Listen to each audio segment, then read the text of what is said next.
Buenas noches, buenas noches a todos, tengan todos ustedes muy buenas noches a nuestra 10ª semana del primer curso internacional virtual del pie diabético. Soy el doctor Raúl Panizo Linque, quien tendrá el honor de llevar a cabo la moderación de las ponencias del día de hoy. Saludo muy especial y un agradecimiento al Colegio Médico del Perú y a sus consejos regionales que hacen posible dicho evento. Al Consejo Regional del Callao, Consejo Regional de Ica, Consejo Regional de Cajamarca, Consejo Regional de Junín, Consejo Regional de Tacna. Antes de comenzar las ponencias, vamos a solicitarles, por favor, por el respeto a nuestros invitados, mantener los micrófonos apagados y les comunicamos en la página web del Colegio Médico del Callao se encuentran todas las ponencias realizadas hasta el momento.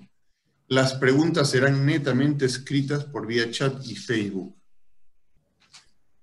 Dicho esto y aclarando los puntos, vamos a comenzar con el primer tema.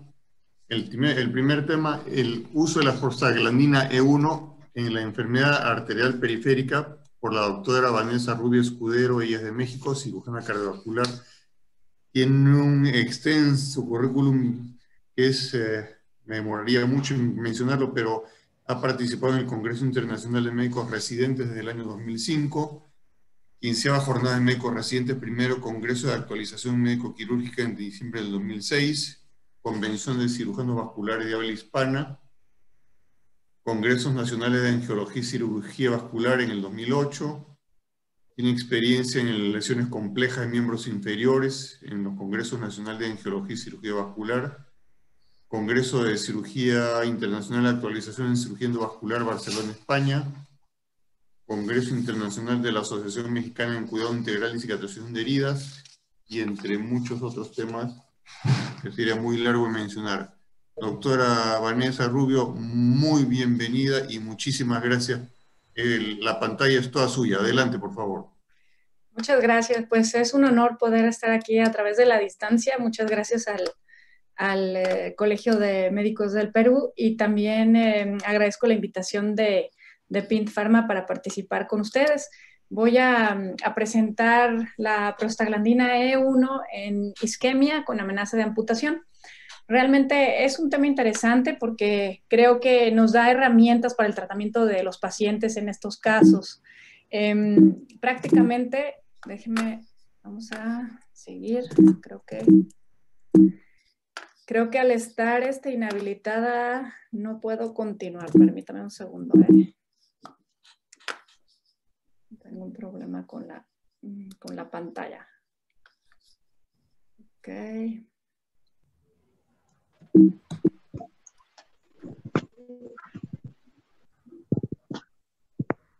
No me permite continuar. Un segundo. Mientras la doctora Vanessa soluciona un momentito, por favor, les agradecería que dejen escribir en el chat los nombres porque esos automáticamente aparecen en el colegio, en la pantalla. No se preocupen, porque si no interfieren con la presentación de los doctores. Entonces, esas escrituras que hacen en el chat únicamente para preguntas, por favor. Un segundo, vamos a ver por qué. Voy a quitarlo de la anotación, vemos si de esta manera me permite, pero tampoco. No sé qué está pasando. Un segundo.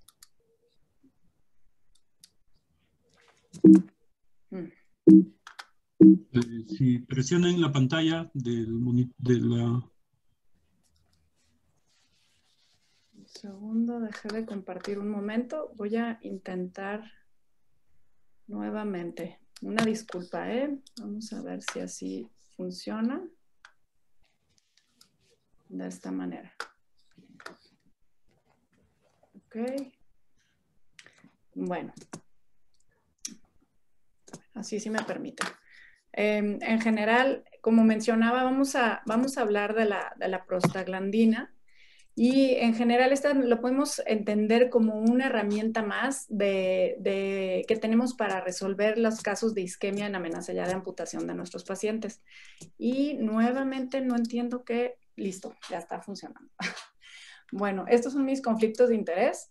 Realmente la prostaglandina E1 tiene propiedades antiplaquetarias, antiinflamatorias, antitrombóticas, profibrinolíticas y vasodilatadoras. Va a inhibir la activación plaquetaria y leucocitaria y va a promover la vasodilatación y la citoprotección endotelial. Estas son algunas de las publicaciones que mencionan el uso de la prostaglandina en el tratamiento de isquemia crítica, en el salvamento de extremidad, etc. En general, reportan algunos casos, casos aislados, y en algunos otros casos son algunos estudios en los que se han hecho con respecto a la función de las prostaglandinas. En esta podemos ver que mejora el estadio funcional de Rutherford en los pacientes, evitando amputaciones mayores. Va a mejorar las úlceras, el dolor y el índice del salvamento en extremidades en los pacientes. Y para pacientes con enfermedad arterial terminal que no son elegibles para reconstrucción arterial, puede tener efecto en el cierre de las úlceras y mejoría del dolor. También en el índice de sobrevida con ambas piernas a 6 meses de seguimiento. Me acabo de percatar, una disculpa, que el video está apagado, entonces vamos a continuar. Bueno, en general, este es un estudio en el que se comparó el uso de prostaglandina, de alprostadil, con placebo, y no se encontró en sí una superioridad de la utilización. Sin embargo, sí se notó que había un decremento en el tamaño de las úlceras, alrededor de un 50%. Esto indicando que tenía cierto efecto en la curación de las heridas. Hay otros, este es un estudio que se hizo en una revisión Cochrane, que se hizo por el doctor Vieto, la doctora Vieto, y en la que se considera ofrecer en forma selectiva, eso con un nivel de evidencia 2B. Sin embargo, aquí se hizo una revisión de toda la literatura que había en el momento, y las razones en las que se consideraron que disminuía la calidad de la evidencia fueron pues que había un seguimiento que no era muy adecuado en los pacientes, había una baja frecuencia de eventos y había también algunas alteraciones que podían darnos un sesgo contra la comparativa de otros medicamentos. Este reporte, esta revisión, se utilizó para las guías vasculares globales del 2019. Si vemos el autor, prácticamente pues es el mismo, y en este se considera que también se puede ofrecer, bueno, que no ofrece una mayor ventaja en cuanto a la reducción cardiovascular en los pacientes, el índice de amputaciones totales o la incidencia de eventos adversos. Sin embargo, cuando hacemos un estudio del subgrupo de pacientes en esta revisión, prácticamente vemos que, bueno, la utilización de las prostaglandinas nos puede reducir la amputación mayor, puede reducir o mejorar el dolor en reposo y promover el cierre de la úlcera. Sin embargo, no tiene un impacto significativo en la mortalidad o en las amputaciones, aunque no se definió si eran amputaciones mayores o menores. Sí hay con la utilización pues cierta incidencia de efectos adversos en cuanto a la vasodilatación que puede producir, como cefalea, hiperemia facial, náuseas, etcétera, y no hay suficiente evidencia en cuanto a la eficacia y seguridad. Sin embargo, aparenta beneficiar aproximadamente 40% de los pacientes sin posibilidades de revascularización. Sin embargo, no hay datos fuertes para el uso de prostanoides para reducir el riesgo de amputación mayor en estos pacientes. ¿Realmente en qué momento podríamos utilizar esta terapia? Bueno, podríamos utilizarla en los casos en los que vemos si la revascularización es algo que estamos considerando como probable en nuestros pacientes. Bueno, podemos hacer los tratamientos ya sea endovasculares o de cirugía abierta. El doctor Rodríguez nos va a hablar mucho más de esto, pero en sí podemos utilizar en los pacientes en los que tenemos una revascularización exitosa para darles una mejor evolución, o en los pacientes en los que quizás no pudimos tener una revascularización exitosa para mejorar el dolor en reposo, quizás el cierre de heridas, etcétera. Voy a presentar algunos de los casos en los que nosotros lo hemos utilizado en nuestro manejo con los pacientes. Este es el caso de una paciente femenina de 68 años, diabética. La paciente tenía una lesión isquémica del segundo cortejo. Había sido sometida a un intento de revascularización fallida en otro lugar hacía como un mes y había tenido 2 semanas previas a conocerla, pues un cateterismo cardíaco por un proceso de isquemia miocárdica. La paciente había sido sometida a la amputación del segundo ortejo, tenía una mala evolución y le habían propuesto una amputación supracondilia en el mismo centro.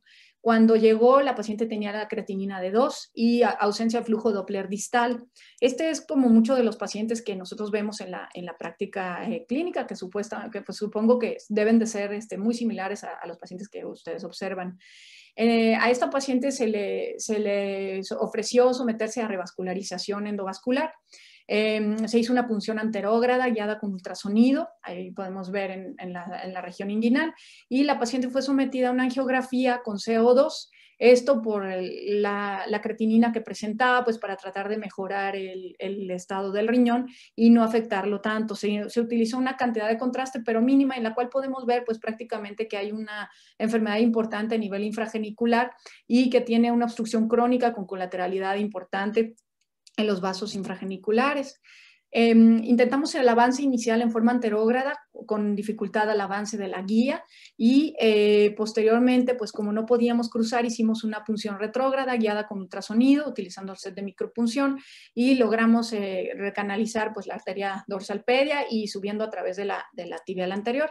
En este caso, logramos, ahí podemos ver canular el catéter, subimos a través de él y hicimos un procedimiento true and true para poder avanzar como un riel los diferentes dispositivos. Esta es una de las técnicas que nos permite con este riel mayor soporte y el avance de dispositivos de bajo perfil.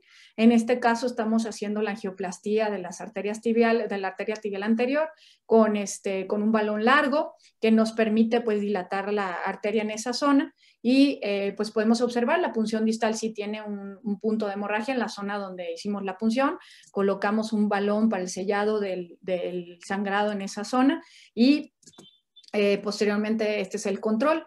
Como podemos ver, pues la circulación distal no está tan adecuada como nos gustaría, quizás para lograr la cicatrización de la herida. Intentamos en varias maneras la revascularización del arco, sin lograr hacerlo en forma exitosa. Realmente, la visualización de las imágenes finales es la que tenemos a la derecha, en la cual podemos ver que los vasos, pues nos gustaría que fueran más, pero realmente eso es a lo que llegamos.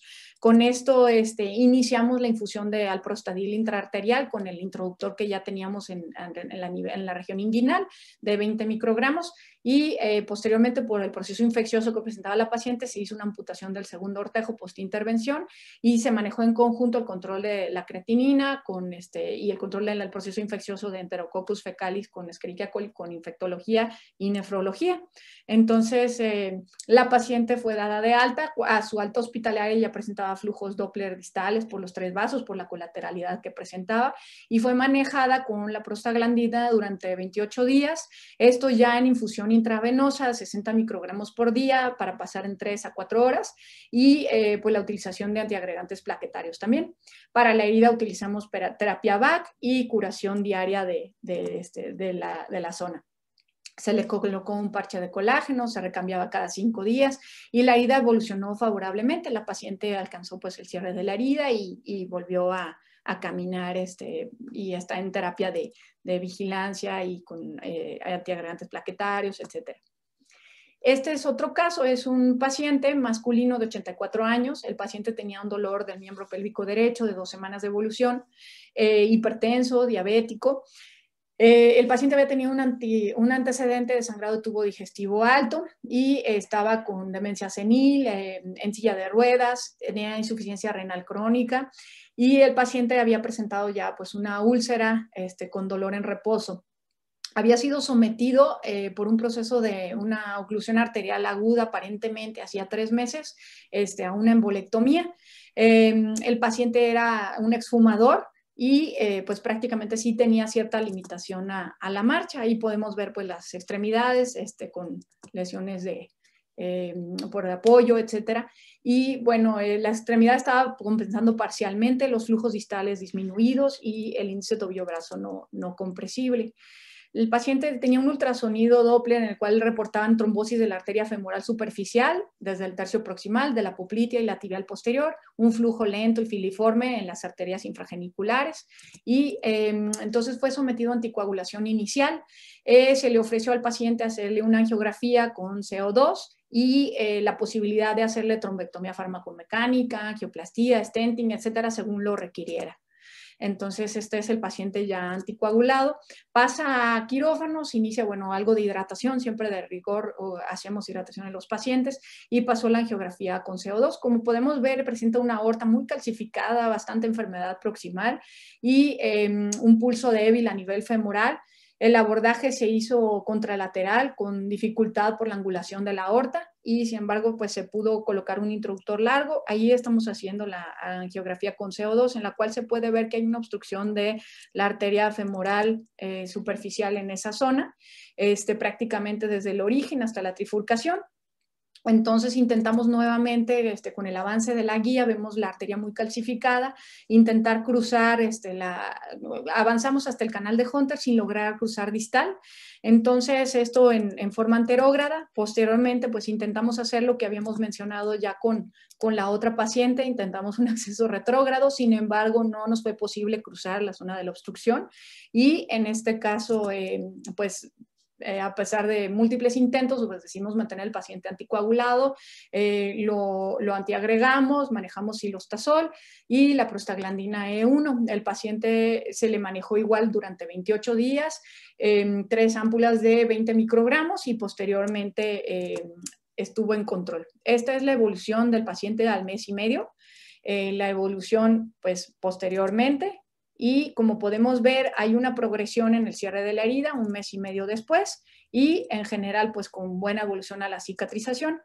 Este es el estudio vascular en el cual podemos ver pues del lado derecho prácticamente un flujo ausente en pulsatilidad y posteriormente la recuperación 3 meses después de cierta discreta pulsatilidad del lado derecho y pues sobre todo la cicatrización de la herida y la mejoría del dolor en reposo. Entonces, actualmente el paciente se mantiene estable. El paciente fue manejado también con Artasis, que es un dispositivo de compresión neumática intermitente. Esto nos ayuda también para el salvamento de extremidades en algunos casos o para aumentar el flujo distal en una forma mecánica.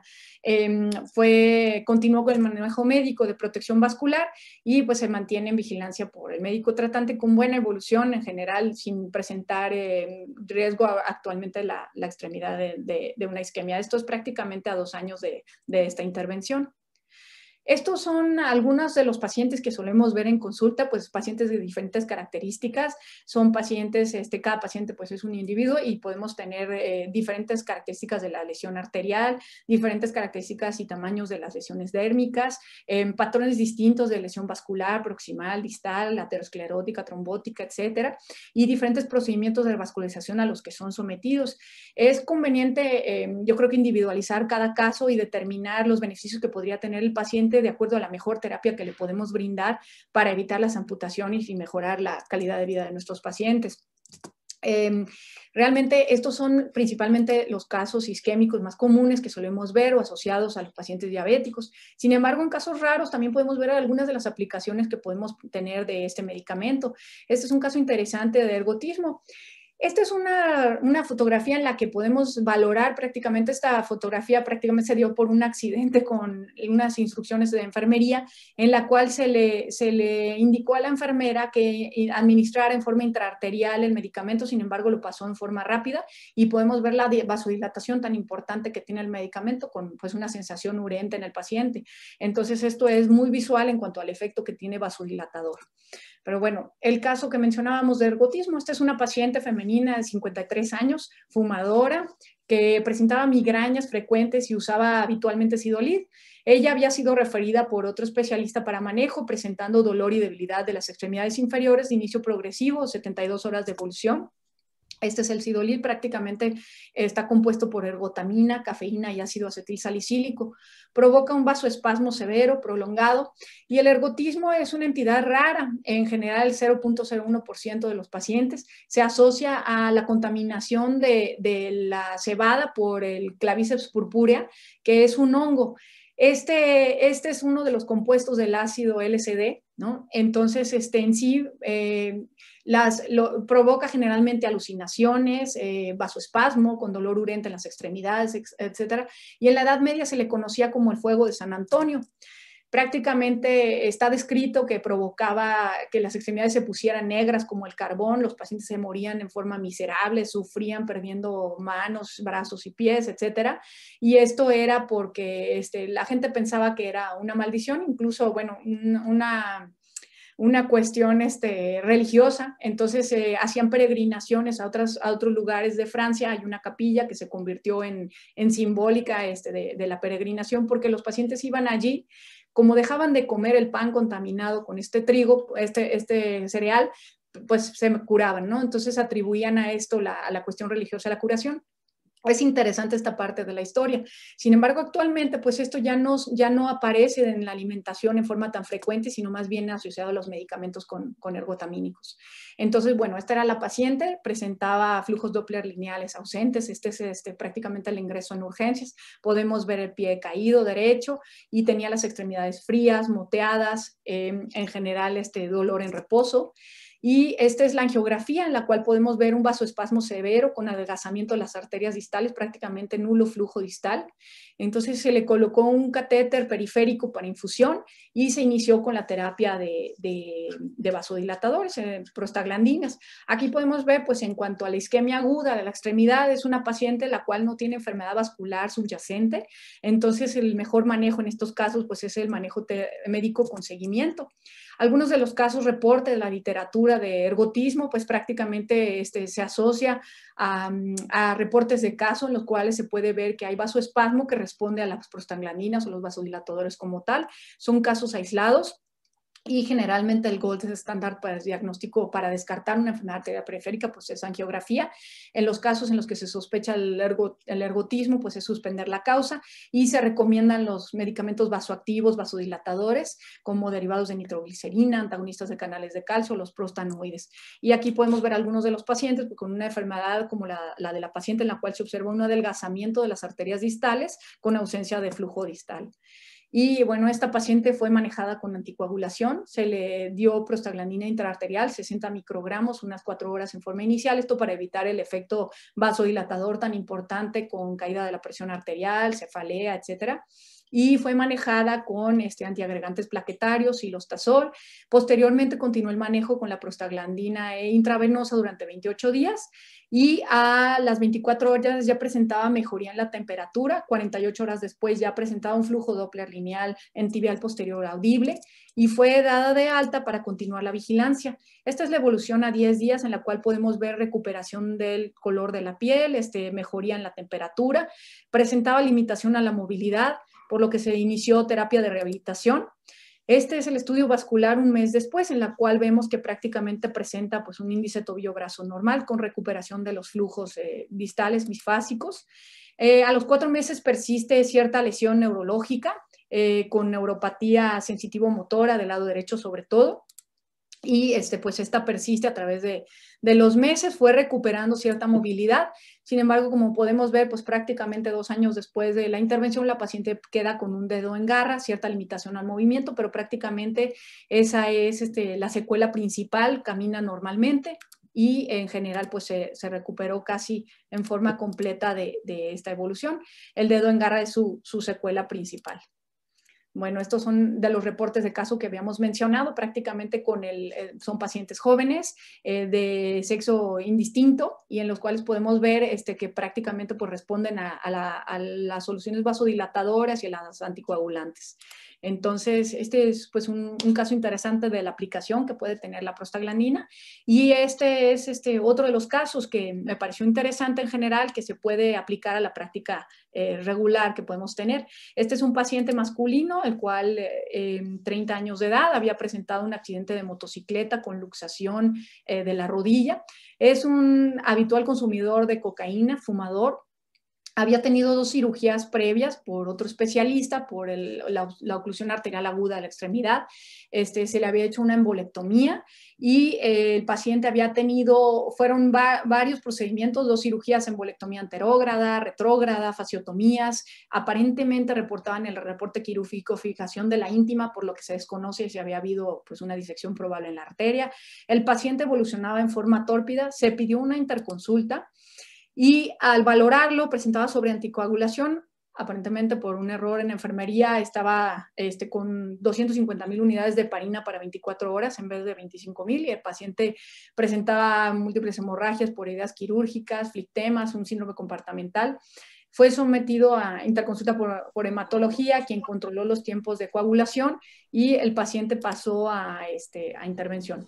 Aquí podemos ver prácticamente uno de los casos interesantes, pues en los que puede tener ciertamente residual el efecto de la cocaína con un vasoespasmo severo, en la cual hay aumento de las resistencias vasculares periféricas posterior a la administración de la cocaína, que pudo haber sido uno de los causales en este caso. Esta es la extremidad al momento de conocer al paciente, pues podemos ver el edema muy importante, flictenas, la extremidad fría, vemos las fasciotomías a las que había sido sometido. Tenía ausencia de flujo Doppler lineal en todos los vasos. El paciente presentaba pues hipotermia, no tenía el pie caído aún, y la familia estaba muy insistente en hacer un procedimiento de salvamento para ver si era posible el salvamento de la extremidad. Esta es la extremidad previo a pasarlo a angiografía. Entonces hicimos una angiografía basal. Aquí podemos ver un vasoespasmo importante con disminución de flujo distal, prácticamente ausencia de flujo hacia el pie. Entonces se decidió realizar angioplastia ante la posibilidad de que hubiera habido alguna disección y tratando de planchar el flujo distal. En este caso, pues se utilizaron balones delgados, alargados, cónicos, y se hizo una angioplastia de esta manera. Este es el control desde el catéter, en el cual se puede ver pues espasmo todavía persistente en algunas de las zonas de la arteria y un flujo a través de un solo vaso distal. Entonces, considerando la posibilidad, aquí se hizo un control por el introductor proximal, en el cual se puede ver prácticamente un flujo nulo distal, y considerando la posibilidad de que podría tener trombo residual, se avanzó un dispositivo, un catéter pronto de trombectomía mecánica, en la cual se hizo tromboaspiración, y ahí podemos ver lo que salió posterior a esto. En el control podemos ver que mejora, sin embargo persiste la zona de espasmo, aparentemente mejora algo el flujo distal. Consideramos que podría tener mayor trombo residual, por lo que se avanza en la tibial anterior el dispositivo de trombectomía mecánica, AngioJet, y esto tratando de hacer a través de la tromboaspiración por otra vía, pues también la posibilidad de que se reabriera el vaso. Sin embargo, aquí podemos ver la angiografía de control, en la cual aparentemente pues, se ve peor, ¿no? El flujo distal no mejora, y prácticamente pues, tenemos un flujo nulo.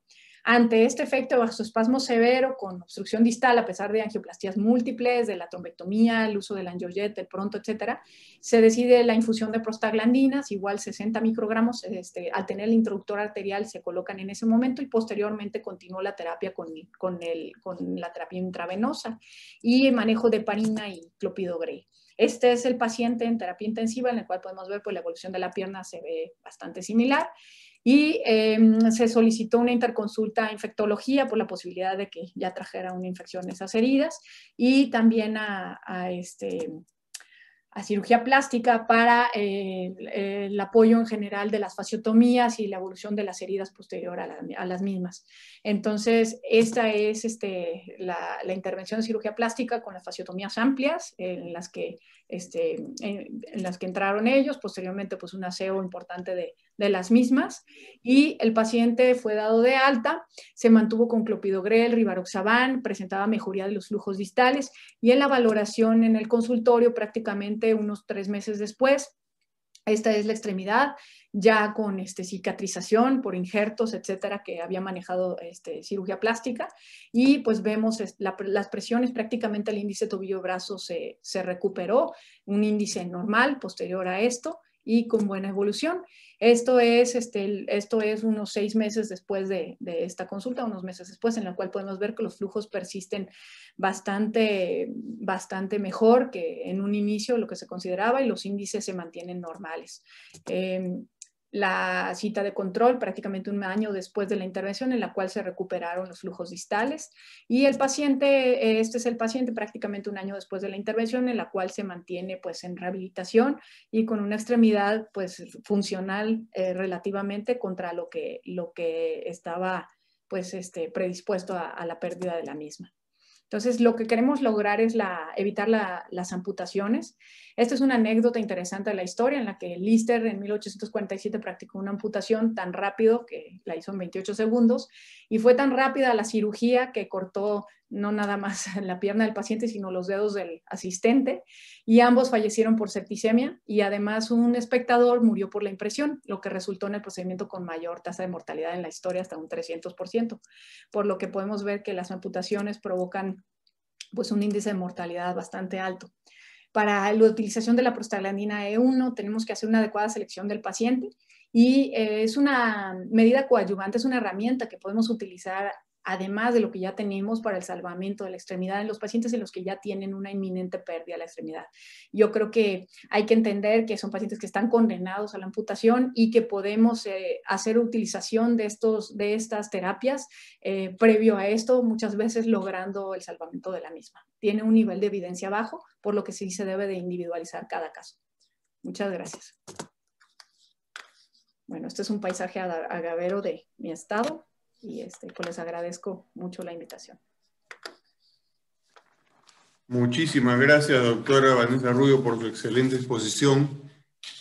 Y es para hacerles entender también, con lo que ha dicho la doctora, que los pacientes hay que ser tienen que estar bien elegidos y no hay medicamento o procedimiento que no sirva. Simplemente hay que escoger bien el paciente y indicarle con un equipo multidisciplinario lo que se debe hacer para el beneficio del paciente. Muchísimas gracias, doctora, nuevamente. El equipo organizador del Colegio Médico del Callao le hará llegar próximamente la entrega del certificado correspondiente a su excelente disertación. Muchísimas gracias.